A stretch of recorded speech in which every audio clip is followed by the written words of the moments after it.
13. How long, Lord, will you forget me forever? How long will you hide your face from me? How long must I wrestle with my thoughts and day after day have sorrow in my heart? How long will my enemy triumph over me? Look on me and answer, Lord my God. Give light to my eyes, or I will sleep in death. And my enemy will say, I have overcome him. And my foes will rejoice when I fall. But I trust in your unfailing love, and my heart rejoices in your salvation. I will sing the Lord's praise, for he has been good to me.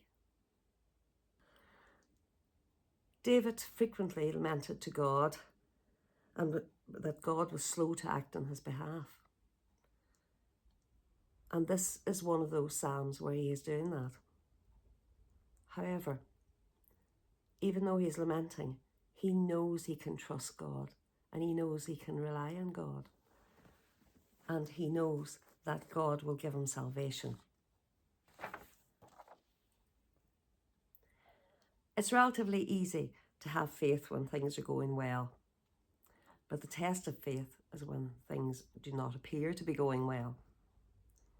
And I think all of us will have had periods in our lives where we've had various trials.